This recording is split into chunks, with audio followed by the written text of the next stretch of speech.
सभी को नमस्कार। मैं कविता दुआ, पॉलिटिकल साइंस लेक्चरर। आज की +2 क्लास पॉलिटिकल साइंस के लेक्चर में आप सभी का स्वागत करती हूँ। आज हम लेसन 4 को स्टार्ट करने जा रहे हैं, जिसका नाम है भारत के विदेश संबंध। तो बहुत ही इंटरेस्टिंग लेसन है। इसमें हम देखेंगे कि हमारे विश्व में कितने देश हैं और भारत के उनके साथ कैसे संबंध हैं। जब भारत आज़ाद हुआ तो उसके संबंध जो विदेशों के साथ संबंध बनाने थे तो उसमें किस चीज़ को प्राथमिकता दी गई, आज हम सारा इस लेसन में देखेंगे। तो आइए शुरू करते हैं लेसन। लेकिन लेसन को शुरू करने से पहले हम कुछ इंटरेस्टिंग पिक्चर्स देखेंगे और आपसे फिर डिस्कस करेंगे कि कैसा है ये लेसन। तो चलिए शुरू करते हैं हम आज का अपना लेसन। तो देखिए, विदेश संबंध का क्या मतलब है कि जब हमारा देश दूसरे देशों के साथ संबंध रखता है तो उससे हम क्या कहते हैं, विदेश संबंध। उनसे हम कैसे हमारे संबंध हैं वो हमारे देश पे निर्भर करेगा कि उसकी जो विदेश नीति है वो कैसी बनाता है। वो अपने पड़ोसी देशों के साथ अच्छे संबंध रखना चाहता है या शांति रखना चाहता है, युद्ध करना चाहता है, ये सब चीज़ें उसकी विदेश नीति पर निर्भर करती है। तो ये कुछ हमारे विश्व के प्रमुख देश हैं। अमेरिका हो गया, चाइना हो गया। चाइना भारत का पड़ोसी देश है बिल्कुल ही। अब देखिए, आपके मान लीजिए एरिया में बहुत से घर हैं, लेकिन जो मेन आपका रिलेशंस देखे जाएंगे वो आपके पास पड़ोस वाले घरों से देखे जाते हैं। ऐसे ही जो भारत के पड़ोसी देश हैं उनके साथ हमारे कैसे संबंध हैं वो चीज़ मेन देखी जाएगी। क्योंकि मान लीजिए उनके साथ हमारे संबंध अच्छे नहीं हैं तो हमें हर समय युद्ध का खतरा रहेगा। तो जो भारत का पड़ोसी देश है वो देखिए कौन सा है, चाइना, श्रीलंका, पाकिस्तान के बारे में बताने की ज़रूरत नहीं है। हम सभी जानते हैं कि भारत का बंटवारा जो हुआ तो उससे 2 देश उत्पन्न हुए थे, भारत और पाकिस्तान। तो पाकिस्तान हमारा देश का ही एक अंग था। देखिए, जब भी किसी मामले के ऊपर कोई विदेश के सभी लोगों की बैठक की जाती है तो उस बैठक में इस तरह के देशों के झंडे लगा दिए जाते हैं जो देश उसमें भाग लेने वाला होता है।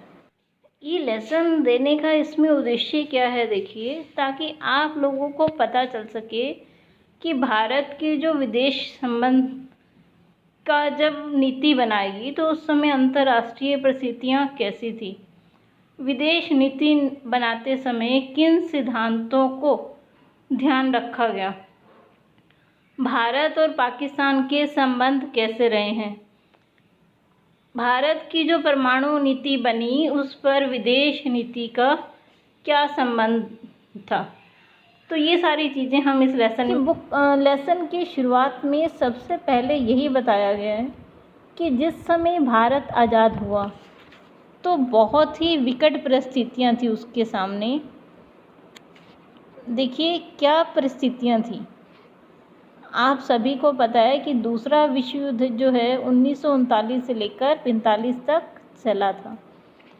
कितना विभीषण युद्ध था उसे दिखाने के लिए ये फ़ोटो ली गई है। देखिए, मतलब हर जगह युद्ध और युद्ध की वजह से तबाही का मंजर था। तो ऐसे में जो भारत है उसने जब अपनी विदेश नीति बनाई तो उसे बहुत ध्यान रखना पड़ा, क्योंकि जो पूरा विश्व था दूसरे विश्व युद्ध के बाद 2 खेमों में बँट गया था। एक खेमे का नेतृत्व अमेरिका कर रहा था और दूसरे का भूतपूर्व सोवियत संघ। अब देखिए, हमारे भारत किसी एक खेमे में शामिल हो जाता या दूसरे वाले में, पहले अमेरिका वाले खेमे में या भूतपूर्व सोवियत संघ के। लेकिन उसका नुकसान हमें क्या मिलता, अगर हम अमेरिका के साथ जाते तो हमें सिर्फ अमेरिका से ही लाभ मिल पाते। अगर हम सोवियत संघ के साथ जाते तो हमें सिर्फ सोवियत संघ के ही लाभ मिल पाते, क्योंकि हमारा देश अभी आज़ाद हुआ था और हमें हर तरह की मशीनों की ज़रूरत थी। खाद्यान्न बाहर से आयात करना पड़ा। तो देखिए, मशीनों के मामले में आयात जो की गई उसके मामले में हम अमेरिका पर निर्भर थे, और खाद्यान्न तथा दूसरी छोटी मोटी ज़रूरतों के लिए हम सोवियत संघ पर निर्भर थे। तो अगर हम इनमें से एक गुट में शामिल हो जाते तो हमें दूसरे से सुविधाएं नहीं मिल पाती। इसीलिए भारत ने गुट निरपेक्षता की नीति अपनाई। गुट निरपेक्षता क्या थी? मतलब वो किसी भी गुट, इन दोनों में से किसी भी गुट में शामिल ना होकर स्वतंत्र नीति का अनुसरण करेगा। ये चित्र आपको दिया गया है, ये 1960 में गुट निरपेक्ष देशों के सम्मेलन का एक चित्र है। तो देखिए, इसमें आपको दिखाया गया नेहरू जी खड़े हैं और उनके साथ दक्षिण अफ्रीका के राष्ट्रपति भी हैं। तो ये जो हमारी विदेश नीति है, एक सशक्त विदेश नीति है, इसका श्रेय पंडित जवाहरलाल नेहरू जी को जाता है। उन्होंने ही 1946 में भारत की विदेश नीति का निर्माण किया था, और उस विदेश नीति के उन्होंने 3 मुख्य उद्देश्य रखे थे। सबसे पहला, संप्रभुता को बनाए रखना, क्योंकि हमारा भारत गुलामी से आज़ाद हुआ था, तो हमें गुलामी का पता था कि गुलामी कितनी बुरी है। तो जो मेन उद्देश्य था वो संप्रभुता को बनाए रखना, ताकि कोई फिर से आके हमें अपना गुलाम ना बना सके। दूसरा, क्षेत्रीय अखंडता को बनाए रखना।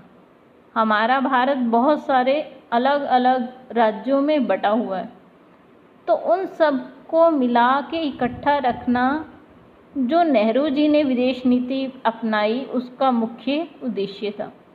तीसरा, क्योंकि अभी हम आज़ाद ही हुए थे तो हमारे देश में उद्योग धंधे नहीं थे, तो देश को विकास करना उनका तीसरा प्रमुख उद्देश्य था। इन 3 उद्देश्यों को ध्यान में रखते हुए उन्होंने भारत की विदेश नीति का निर्माण किया कि हम किसी भी एक गुट में न जाकर एक स्वतंत्र नीति अपनाएंगे तथा सभी का सहयोग प्राप्त करेंगे। तो देखिए, जो भारत का संविधान बनाया गया उसमें भी इस चीज़ को ध्यान में रखा गया। संविधान में भी नीति 51वें अनुच्छेद में कहा गया कि अंतर्राष्ट्रीय शांति और सुरक्षा को बढ़ावा देंगे। हम अंतर्राष्ट्रीय शांति और सुरक्षा में वृद्धि करेंगे, राष्ट्रों के बीच न्याय संगत और सम्मानपूर्ण संबंध बनाएंगे, संगठित लोगों के एक दूसरे से व्यवहार में अंतर्राष्ट्रीय विधि और संधि की बाध्यताओं का हम आदर करेंगे, और जो चौथा पॉइंट कहा गया था, अंतर्राष्ट्रीय विवादों को हम मध्यस्थता के मामले से सुलझाएंगे। अगर कोई झगड़ा उत्पन्न हो जाता है तो हम कोशिश करेंगे कि उसका शांति से हल निकले। युद्ध करना हमारी जो नीति है वो नहीं होगी। तो भारत हमेशा से ही शांति का पक्षधर रहा है। देखिए, आज के लिए हम इतना ही चलेंगे, कल इससे आगे हम देखेंगे। तब आपसे फिर से मुलाकात होगी। तब तक के लिए धन्यवाद। आज वाले टॉपिक में हमने देखा कि भारत जब आज़ाद हुआ तो उसने विदेश नीति जो बनाई तो उसे किन चीज़ों का ध्यान रखा, और जो हमारी विदेश नीति है उस पर नेहरू जी का प्रभाव सबसे अधिक था। कल हम देखेंगे कि जो हमारे पड़ोसी देश हैं उनके साथ हमारे संबंध कैसे हैं। तो कल हम इसमें चीन, पाकिस्तान के साथ संबंधों का अध्ययन करेंगे। कल आपसे फिर मुलाकात होगी लेसन 4 भाग 2 में। तब तक के लिए keep watching and sharing my video if you like that. Thank you.